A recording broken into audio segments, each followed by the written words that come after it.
আমার বন্ধুরা কেমন আছেন? জিরোমীয় পুস্তকে এই সুন্দর বাক্যটি দেখুন।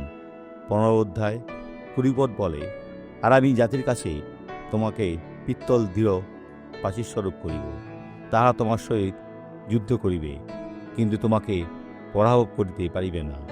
ঈশ্বর মহান বন্ধুরা, কেননা তোমার ত্রাণের ও তোমার উদ্ধারের জন্য আমি তোমার সঙ্গে সঙ্গে আছি। ইয়া সদাপ্রভু কহেন। নিজের মাথা তুলুন, যুদ্ধে পরাজিত হবেন সেটা ভাবা বন্ধ করুন।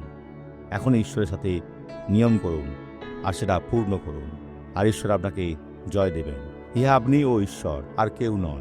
যিশুর সাথে আপনি বিজয়ী, আর যিশু ছাড়া আপনি কিছুই নন। যখন আমরা ঈশ্বরের বিষয়ে বলি, আমরা যিশুর বিষয়ে বলে থাকি, কারণ তিনি আমাদের দিয়েছেন যা তাঁর রক্তে পিতার সাথে নিয়ম স্থাপন করি। এই ধন্য ব্যক্তিকে দেখুন, যিনি সুস্থ হয়েছে। তাহলে বন্ধু, আপনি দুটি লাঠি ব্যবহার করে চলেছেন? সেটাই। কতদিন ধরে ব্যবহার করছেন? 1 বছরের বেশি। 1 বছরের বেশি? হ্যাঁ, এইগুলি আপনার সাথে কেন রয়েছে? কারণ কিছুবার পড়ে গিয়েছি। কতবার পড়ে গেছেন? আমার কোমরে আঘাত লেগেছে।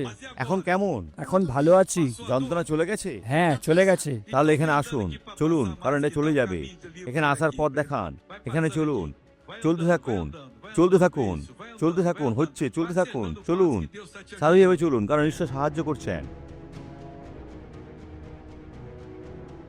আসুন প্রার্থনা করি। পিতা, এ ব্যক্তির জয়ের জন্য প্রার্থনা করি। এই মন্দ তাকে ধ্বংস করবে না। এখন মন্দকে ধমক দিই, আর মন্দকে ছেড়ে যেতে আজ্ঞা করি।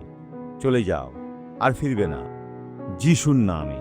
আর আপনি হাত তুলে বলুন, যিশু ধন্যবাদ, আমি বিশ্বাস করি। ঈশ্বর আশীর্বাদ করুন।